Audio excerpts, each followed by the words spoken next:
तो बेटा आज हम लोग जो कंपाउंड के टाइप देखने वाले हैं वो है एसिड, बेस एंड सॉल्ट। आया समझ में? तो बेटा आप एसिड, बेस और सॉल्ट के बारे में तो पहले पढ़ चुके हो, पर बेटा हम लोग आज इसको थोड़ा सा और अच्छे से देखने वाले हैं। अब बेटा एसिड क्या होता है, बेस क्या होता है, वो हम लोग देखते हैं। तो बेटा देखिए कंपाउंड्स,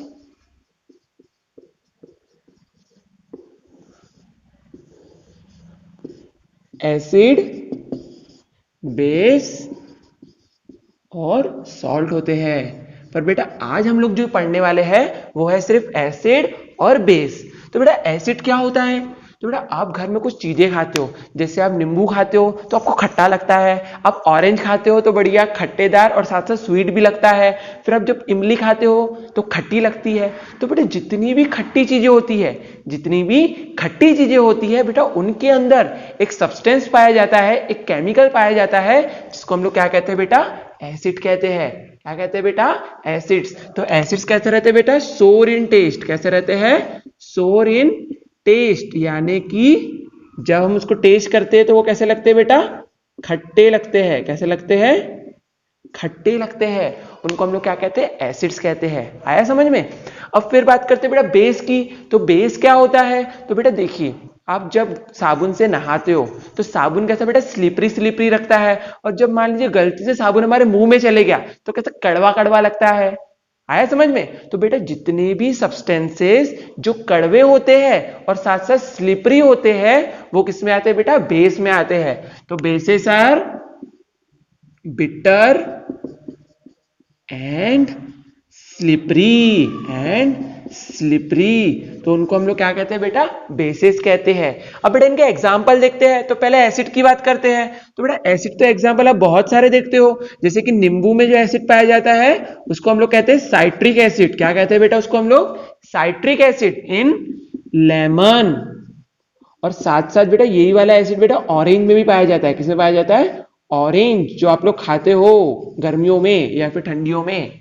ठीक है, उसके बाद आता है बेटा टार्टरिक एसिड। कौन सा एसिड?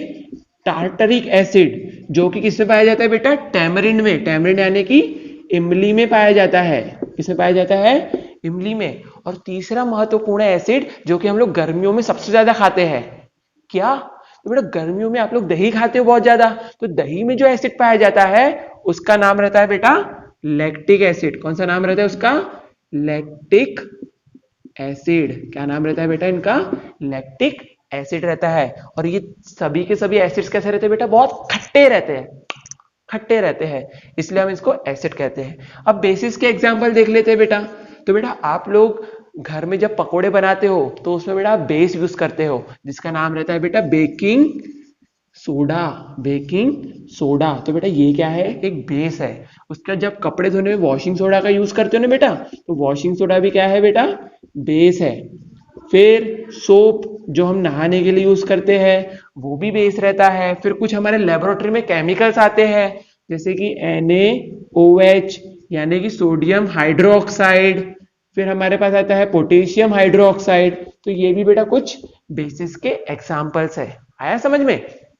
अब हम थोड़ा और डिटेल में जाते हैं बेटा। जैसे कि हमारे पास एसिड के और भी कुछ एग्जांपल है, HCl या फिर H2SO4, जो कि हम लोग लेबोरेटरी में यूज करते हैं। HCl मतलब होता है बेटा हाइड्रोक्लोरिक एसिड, और H2SO4 मतलब होता है सल्फ्यूरिक एसिड। बहुत ज्यादा खतरनाक एसिड रहते हैं बेटा ये। ठीक है, अब बेटा क्या होता है, जब हम एसिड्स को वाटर में डालते हैं तो क्या होता है? तो जैसे हमने किसी एसिड को वाटर में डाल दिए बेटा, तो उसमें से हाइड्रोजन पॉजिटिव आयंस निकलते हैं। कौन से आयंस निकलते बेटा? H+ ions. तो हम क्या बोल सकते हैं बेटा? When acid is added in water then H+ ions are released. उसको हम लोग क्या कहेंगे बेटा? एसिड कहेंगे। आया समझ में? तो जैसे मान लीजिए एग्जांपल, मैंने हाइड्रोक्लोरिक एसिड को वाटर में डाला, तो बेटा मैंने क्या देखा कि वहां पर H+ आयंस रिलीज हुए और क्लोरीन आयंस रिलीज हुए। तो उसमें H+ आयंस रिलीज हुए, इसका मतलब HCl क्या है बेटा? एसिड है। क्या है वो? एसिड है। और मान लीजिए कि अगर आप किसी बेस को वाटर में डालते हो तो क्या होगा? तो जब आप बेस को किसी वाटर में डालते हो बेटा, तो उसमें से बेटा कौन से आयंस निकलते हैं? OH negative ions. और इन्हीं आयंस का बेटा दूसरा नाम है हाइड्रोक्सिल आयंस। कौन से आयन बेटा? Hydroxyl ions. तो एग्जांपल देखते हैं बेटा, NaOH को हमने वाटर में डाले तो उसमें से Na पॉजिटिव अलग हो गया और OH निगेटिव अलग हो गया। तो आप देख रहे हो कि कौन से आयन निकल रहे हैं उसमें से? OH negative ions. तो इससे आपको क्या पता चला बेटा? जब एसिड को वाटर में डालते हैं तो H प्लस आयंस निकलते हैं और बेस को वाटर में डालते हैं तो OH आयंस निकलते हैं। आया समझ में? और मान लीजिए कि किसी एसिड को वाटर में डालने के बाद बहुत ज्यादा हाइड्रोजन आयंस निकलते हैं, बहुत ज्यादा हाइड्रोजन आयंस, तो उनको हम बेटा क्या कहते हैं? स्ट्रॉन्ग एसिड कहते हैं। क्या कहते हैं बेटा उसको हम लोग?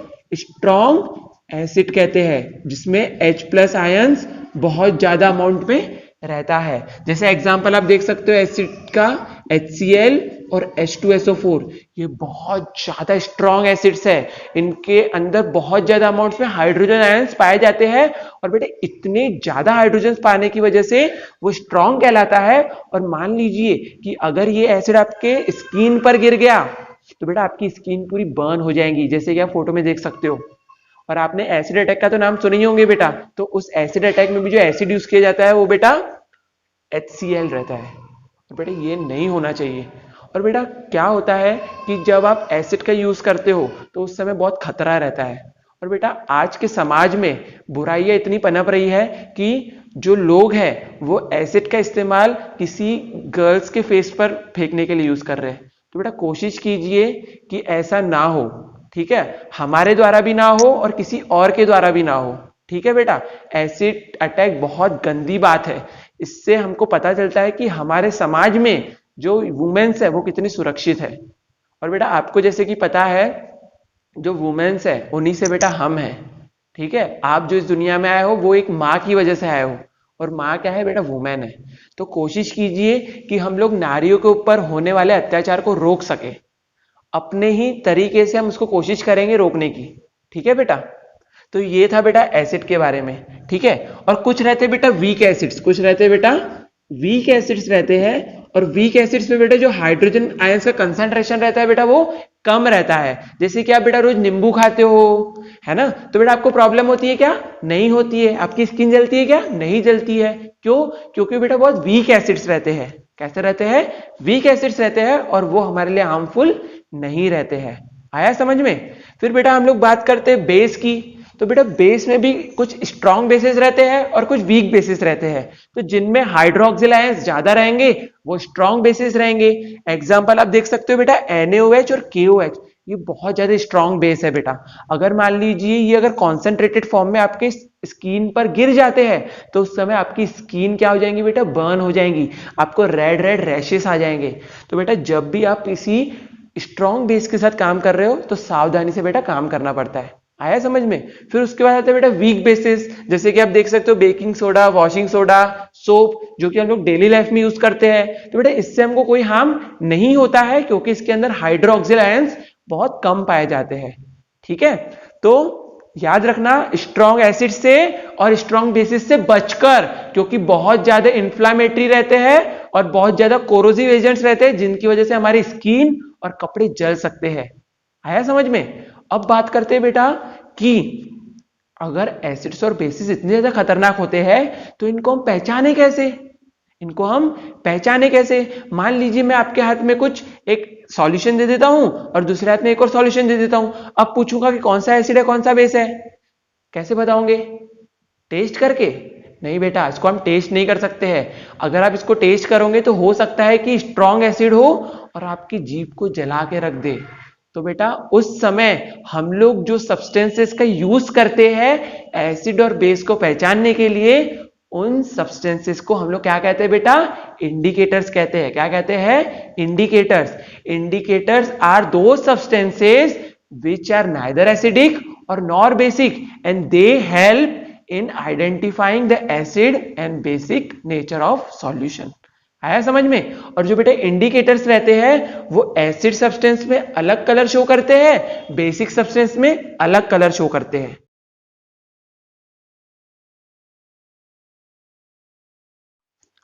अब बेटा इंडिकेटर्स की बात करें तो जैसे कि आपको भी मैंने बताया कि इंडिकेटर्स हमें एसिड और बेस को पहचानने के लिए हेल्प करते हैं बाय चेंज इन कलर। तो बेटा जो इंडिकेटर्स रहते हैं वो टू टाइप्स के रहते हैं। कितने टाइप्स के रहते हैं बेटा? टू टाइप्स के। पहला आता है बेटा नेचुरल इंडिकेटर और दूसरा आता है आर्टिफिशियल इंडिकेटर। तो बेटा जो नेचुरल इंडिकेटर्स रहते हैं वो हमें नेचर से मिलते हैं। किससे मिलते हैं बेटा? नेचर से मिलते हैं, इसलिए हम उनको नेचुरल इंडिकेटर्स कहते हैं। और जो आर्टिफिशियल इंडिकेटर्स रहते हैं वो बेटा लेबोरेटरी में इंसानों द्वारा और साइंटिस्ट द्वारा बनाए जाते हैं, इसलिए हम उनको क्या कहते हैं बेटा? आर्टिफिशियल इंडिकेटर्स कहते हैं। इसके एग्जांपल बेटा आज हम लोग सिर्फ दो ही देखने वाले हैं। नेचुरल इंडिकेटर में आज हम लोग देखने वाले बेटा टर्मरिक और लिटमस पेपर। क्या देखने वाले बेटा? टर्मरिक और लिटमस पेपर देखने वाले हैं। और आर्टिफिशियल इंडिकेटर में हम लोग देखने वाले हैं बेटा फेनोल्फथैलीन। क्या देखने वाले हैं? फेनोल्फथैलीन एंड पीएच पेपर तो बेटा क्या होता है लिटमस पेपर और क्या होता है टर्मरिक? तो जैसे कि बेटा आपको पता होगा कि जो टर्मरिक रहता है वो हल्दी रहती है। आप सभी के घर में हल्दी पाई जाती है, दाल में हल्दी डालते हैं, किसी भी सब्जी में हल्दी डालते हैं। तो बेटा वो भी एक प्रकार का क्या है? इंडिकेटर है। वो भी एक प्रकार का इंडिकेटर है। तो बेटा जब हम लोग एसिड में टर्मरिक डालते हैं बेटा तो उसका कलर येलो ही रहता है। कैसा रहता है बेटा? येलो ही रहता है। आया समझ में? और जब हम टर्मरिक को बेटा बेस में डालते हैं, तो उस समय बेटा जो टर्मरिक का जो सॉल्यूशन है उसका कलर क्या हो जाता है बेटा? रेड टर्न हो जाता है। कैसा हो जाता है बेटा? रेड टर्न हो जाता है। तो जैसे कि आपने देखे होंगे बेटा, अगर मान लीजिए कि अगर कपड़ों पर किसी सब्जी का दाग है और उस पर जब हम लोग सर्फ लगाते हैं तो उस समय क्या हो जाता है बेटा? वो जो कपड़ा रहता है वो रेड कलर का हो जाता है। रेड कलर का क्यों हो जाता है बेटा? क्योंकि जो सब्जी रहती है उसमें क्या पाया जाता है बेटा? टर्मरिक। क्या पाया जाता है? टर्मरिक पाया जाता है। और सर्फ में क्या पाया जाता है बेटा? Washing soda. तो जैसे ही टर्मरिक वॉशिंग सोडा के कांटेक्ट में आ जाता है तो उस समय वहां पे कौन सा कलर आ जाता है बेटा? रेड कलर आ जाता है। तो बेटा इस तरीके से टर्मरिक एक्ट करता है। अब बेटा हम लोग आगे देखने वाले लिटमस पेपर, तो इसको हम लोग बेटा प्रैक्टिकली देखते हैं। चलो, जैसा कि बेटा मैंने आपको बताया था कि लिटमस एक नेचुरल इंडिकेटर रहता है और वो भी हमें एसिड और बेस बताने में हेल्प करता है। तो बेटा ये देखिए लिटमस पेपर दो तरीके के होते हैं। पहला रहता है बेटा रेड लिटमस पेपर और दूसरा रहता है बेटा ब्लू लिटमस पेपर। ठीक है बेटा? और इसमें से बेटा जो रेड लिटमस पेपर रहता है वो हमें बेसिक सब्सटेंस बताने में काम करता है। क्या करता है बेटा? वो बेसिक सब्सटेंस बताने में काम करता है रेड वाला, और जो ब्लू वाला रहता है बेटा वो एसिडिक सब्सटेंस बताने में काम करता है। तो बेटा देखिए, अब मैंने यहां पर बेटा हमारे पास दो सॉल्यूशन लिया हूं। एक सॉल्यूशन है विनेगर का और दूसरा सॉल्यूशन है बेटा सोडियम हाइड्रोक्साइड का। अब मुझे बेटा पता नहीं है कि इसमें से कौन सा एसिड है और कौन सा बेस है, तो मैं क्या करूंगा बेटा? रेड वाला लिटमस पेपर लूंगा। क्या लूंगा बेटा? रेड वाला लिटमस पेपर ले लिया मैंने। अब क्या करूंगा इसको बेटा मैं पुट करूंगा किसमें? विनेगर में। तो बेटा विनेगर में देखो उसका कलर चेंज हुआ क्या?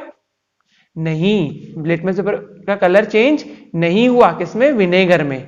फिर बेटा मैं इसका जो दूसरा वाला भाग है उसको मैं पोटेशियम यानी कि सोडियम हाइड्रोक्साइड में डालता हूं।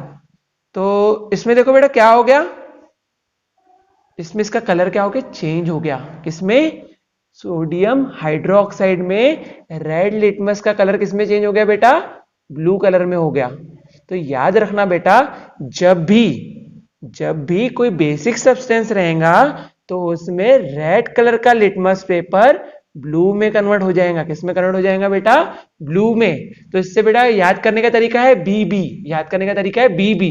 Blue for basic. तो जब कोई भी लिटमस पेपर ब्लू कलर का टर्न हो जाएगा, कौन से कलर का टर्न हो जाएगा? ब्लू कलर का टर्न हो जाएगा, तो वो सॉल्यूशन कौन सा रहेगा बेटा? बेसिक सॉल्यूशन रहेगा। आया समझ में? अब हम बेटा एक ब्लू कलर का लिटमस पेपर लेते हैं। अभी जो ब्लू कलर का बेटा मैंने लिटमस पेपर लिया, अब क्या करता हूं इसको बेटा मैं विनेगर में डुबाता हूं। किसमें डुबाता हूं बेटा? विनेगर में डुबाता हूं। तो अब क्या देख रहे हो बेटा विनेगर में डुबाने के बाद कि जैसे ही मैंने ब्लू लिटमस पेपर को विनेगर में डुबाया तो वो रेड कलर का हो गया। कौन से कलर का हो गया बेटा? रेड कलर का हो गया। तो मान लीजिए कि अगर blue litmus paper red litmus paper में कन्वर्ट हो जाता है तो वो जो सॉल्यूशन रहेगा वो कैसा रहेगा बेटा, एसिडिक सॉल्यूशन रहेगा। इसको याद करने का भी तरीका ये है कि रेड कलर डेंजर का सिग्नल है, रेड कलर डेंजर का सिग्नल है, और एसिड भी कैसा रहता है बेटा, डेंजर, यानी कि red colour is used for acid, red colour is used for acid. और बेटा अभी जो ब्लू कलर है, ब्लू कलर का लिटमस पेपर अगर मैं बेस में डालता हूं तो उसमें बेटा कोई चेंज नहीं आएगा। क्यों? क्योंकि blue colour is for basic and red colour is for acid. तो हमने क्या देखे बेटा अभी कि अगर बेस है तो उसमें litmus paper red to blue हो जाएगा, और अगर मान लीजिए सॉल्यूशन एसिडिक है तो उसमें ब्लू कलर का लिटमस पेपर रेड में कन्वर्ट हो जाएगा। आया बेटा समझ में कि किस तरीके से ये लिटमस पेपर हमें बताते हैं कि कौन सी चीज एसिडिक है और कौन सी चीज बेसिक है। आया समझ में? अब बेटा हम लोग एक दूसरा देखेंगे जिसमें हम लोग देखने वाले फेनोल्फथैलीन। क्या लेने वाले बेटा? फेनोल्फथैलीन लेने वाले हैं, जो कि एक प्रकार का आर्टिफिशियल इंडिकेटर है। कैसा इंडिकेटर है? आर्टिफिशियल इंडिकेटर है। आया समझ में?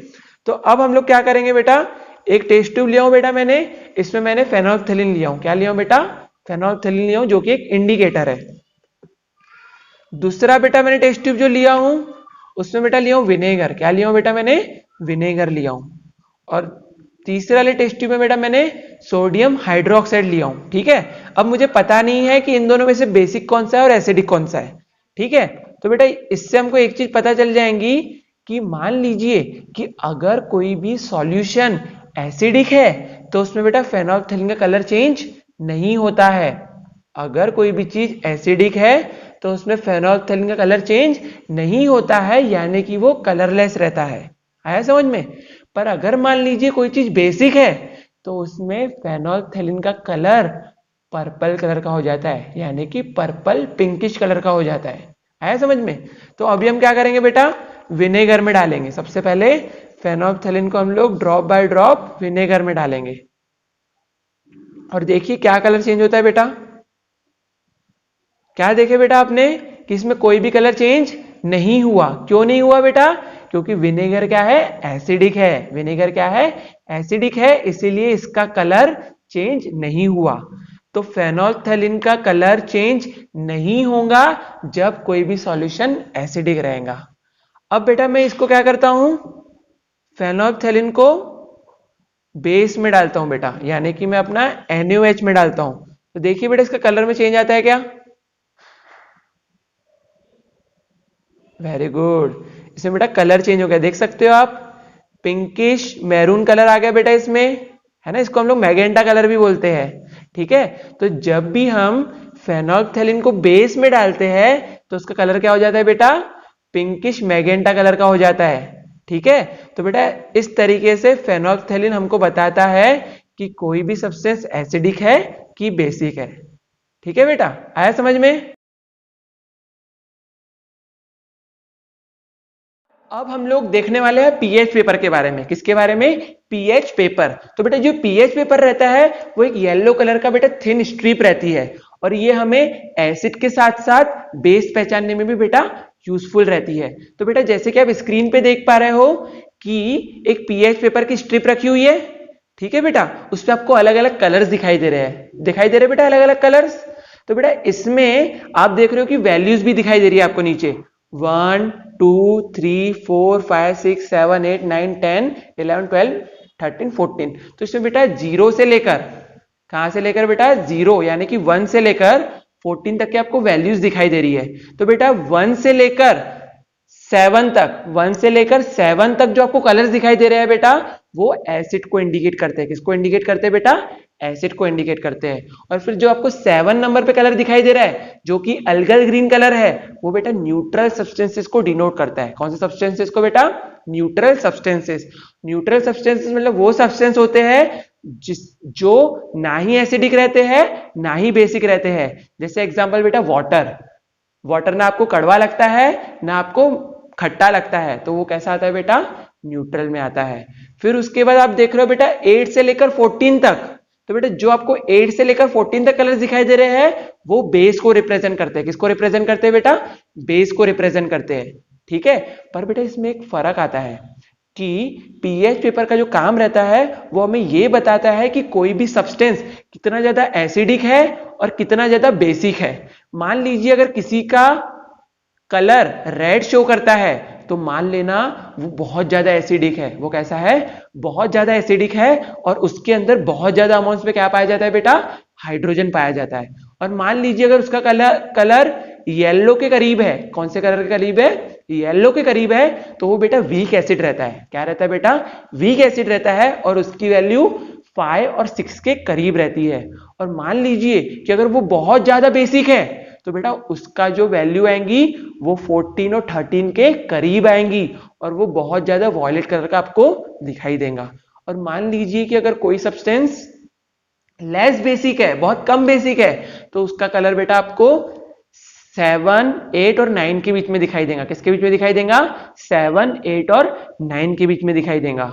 और जो न्यूट्रल रहता है वो अल्कल ग्रीन कलर का, यानी कि 7 उसकी वैल्यू रहती है। तो बेटा इस प्रकार से पीएच हमको ये बताता है कि किसी भी सब्सटेंस में कितने ज्यादा अमाउंट में हाइड्रोजन आयंस मौजूद है।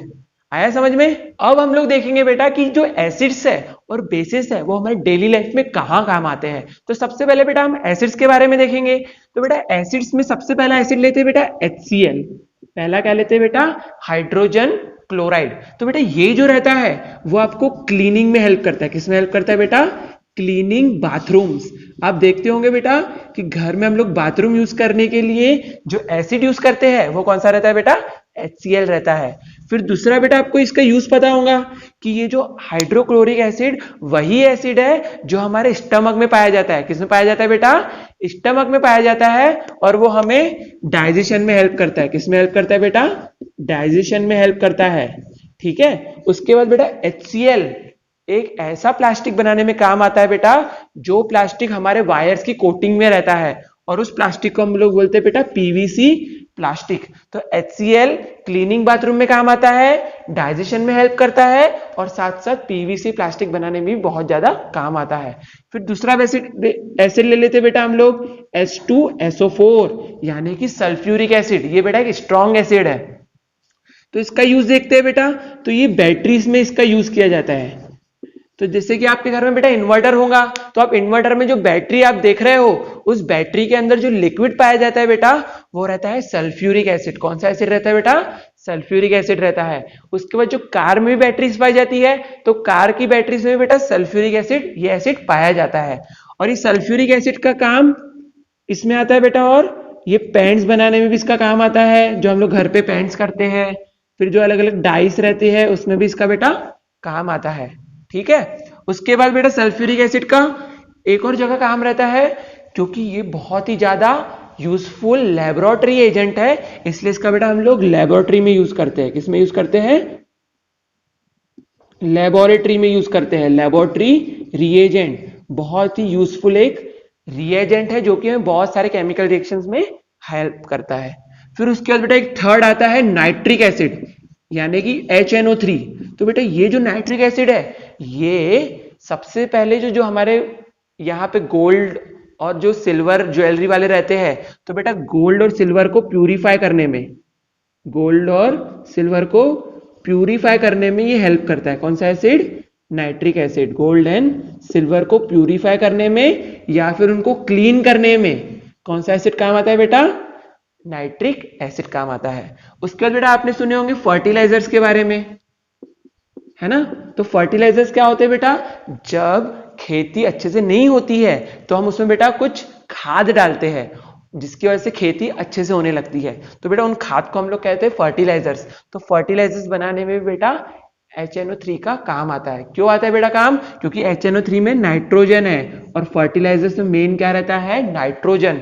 नाइट्रोजन ही प्लांट्स की हेल्प में, ग्रोथ में हेल्प करता है। ठीक है।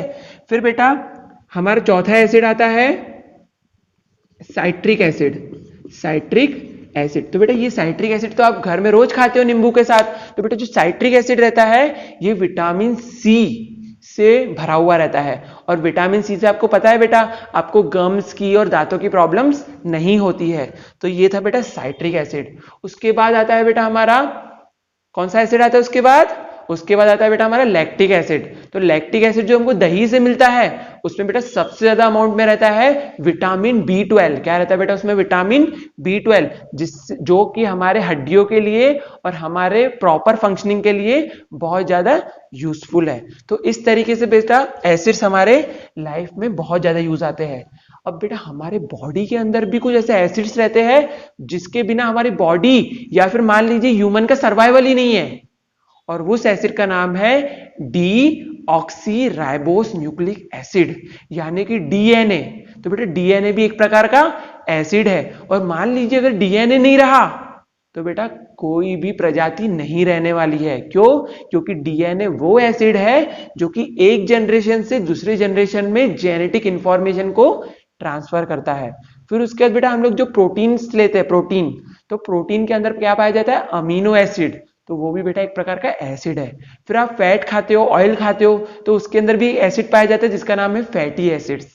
आया समझ में? तो इस तरीके से बेटा हर जगह क्या है? एसिड ही एसिड है। क्या है? एसिड ही एसिड, जो कि हमारे लाइफ में बहुत ज्यादा काम आते हैं। एक और एसिड रहता है बेटा विनेगर में, उसको बोलते हैं एसिडिक एसिड। क्या बोलते हैं? एसिडिक एसिड बोलते हैं, जो कि हम लोग खाने में यूज करते हैं, चाइनीज फूड बनाने में यूज करते हैं। आया समझ में? अब हम लोग देखते हैं बेटा बेसिस के बारे में। किसके बारे में देखते हैं बेटा? बेसिस के बारे में देखते हैं। तो बेटा सबसे पहला हम बेस लेते हैं बेकिंग सोडा। तो आपको पता ही है कि बेकिंग सोडा कहाँ कहाँ काम आता है। तो बेकिंग सोडा केक बनाने में काम आता है, इडली बनाने में काम आता है, फिर ब्रेड बनाने में काम आता है, चौथा पकोड़ा, जो कि हमको बहुत ज्यादा अच्छे लगते हैं, ये बनाने में भी बेकिंग सोडा का यूज होता है। फिर बेटा दूसरा है वॉशिंग सोडा। वॉशिंग सोडा, तो जैसे उसके नाम में लिखा हुआ है वॉशिंग, तो ये बेटा डिटर्जेंट्स बनाने में काम आता है। क्या बनाने में काम आता है बेटा? डिटर्जेंट्स बनाने में काम आता है, और साथ साथ पेपर बनाने में भी काम आता है। पेपर एंड ग्लास, क्या बनाने में काम आता है? पेपर एंड ग्लास बनाने में भी वॉशिंग सोडा का बहुत ज्यादा काम आता है। फिर आता है बेटा तीसरा हमारे पास NaOH और पोटेशियम हाइड्रोक्साइड। तो बेटा ये जो दोनों बेसिस है, हम लोग घर पे साबुन लगाते हैं रोज, वो साबुन बनाने में और शैम्पू बनाने में इनका काम आता है। साबुन और शैम्पू बनाने में किसका काम आता है बेटा? NaOH और KOH का। और बेटा NaOH का एक और जगह काम आता है। आपने एक फाइबर का नाम पढ़े होंगे, रेयॉन। क्या नाम पढ़े होंगे? रेयॉन। तो रेयॉन बनाने में जो बेस यूज किया जाता है वो रहता है पोटेशियम हाइड्रोक्साइड। आया समझ में? उसके बाद बेटा एक और एसिड बेस रहता है। जैसे मान लीजिए कि हमारा जो पेट है उसमें एसिड बहुत ज्यादा हो गया, तो हमको क्या हो जाती है बेटा? एसिडिटी हो जाती है। और उस एसिडिटी को दूर करने के लिए हम लोग जेलिसिल नाम की दवाई लेते हैं। किसकी लेते हैं? जेलिसिल नाम की दवाई। तो बेटा जेलिसिल नाम की जो दवाई लेते हैं उसमें क्या पाया जाता है बेटा? बेस पाया जाता है। क्या पाया जाता है? बेस पाया जाता है, और उस बेस का नाम है बेटा मैग्नीशियम हाइड्रोक्साइड। क्या नाम है उसका? नाम मैग्नीशियम हाइड्रोक्साइड। इसको हम लोग क्या कहते हैं बेटा? एंटासिड कहते हैं। क्या कहते हैं इसको हम लोग? एंटासिड, यानी कि एसिड विरोधी, यानी जो एसिड को खत्म कर देता है उसको हम लोग क्या कहते हैं? एंटासिड्स। तो MgOH क्या है बेटा? एंटासिड्स है, जो कि हमारे पेट की एसिडिटी को कम करने में हेल्प करता है। फिर आता है बेटा कैल्शियम हाइड्रोक्साइड। फिर क्या आता है बेटा? Calcium hydroxide. तो बेटा आप घर में पुटिंग लगाते हो, व्हाइट वॉशिंग करते हो, तो व्हाइट वॉशिंग करने में, पुटिंग लगाने में जो हम बेस का इस्तेमाल करते हैं वो रहता है बेटा कैल्शियम हाइड्रोक्साइड। क्या रहता है? कैल्शियम हाइड्रोक्साइड रहता है। और उसके अलावा भी कैल्शियम हाइड्रोक्साइड का यूज कहां किया जाता है बेटा? कहां किया जाता है? तो बेटा कैल्शियम हाइड्रोक्साइड का यूज व्हाइट वॉशिंग के साथ साथ इसका यूज चूने में भी किया जाता है। किसमें किया जाता है? चूने में भी यूज किया जाता है, जो लोग ऐसे घस घस के खाते हैं। आया समझ में? और उसके बाद बेटा बहुत बार क्या हो जाता है, जो हमारी सॉइल रहती है वो एसिडिक हो जाती है। क्या हो जाती है? हमारी जो मिट्टी रहती है वो एसिडिक हो जाती है, जिसमें प्लांट्स अच्छे से ग्रो नहीं होते हैं। तो उसमें बेटा हम लोग कैल्शियम हाइड्रोक्साइड ऐड करते हैं, जिसकी वजह से उसकी एसिडिटी क्या हो जाती है बेटा? कम हो जाती है, और उसमें प्लांट्स अच्छे से ग्रो होना शुरू हो जाते हैं। तो बेटा ये था हमारा कुछ बेसिस का यूजेस। तो जैसे कि आपने देख लिए कि हर जगह हमारे लाइफ में एसिड और बेस का यूज होता है। और एसिड और बेस के अलावा भी एक बेटा बहुत यूजफुल कंपाउंड है जिसको हम बोलते हैं वाटर। और बेटा वाटर ना ही एसिडिक है ना ही बेसिक है। वाटर क्या है, न्यूट्रल कंपाउंड है, जिससे कि हमारे बॉडी का जो पीएच रहता है, यानी कि जो एसिडिटी और बेसिसिटी रहती है वो क्या रहती है, मेंटेन रहती है। और बेटा एक और चीज आपको जान के खुशी होगी कि हमारे जो बॉडी का जो ब्लड है उसका पीएच 7.4 के करीब है, यानी कि जो हमारा ब्लड है वो स्लाइटली कैसा है बेटा, बेसिक इन नेचर है। कैसा है, बेसिक इन नेचर है। तो बेटा इस तरीके से आज हमने देखे एसिड्स और बेसिस का यूजेस। आया समझ में? Thank you.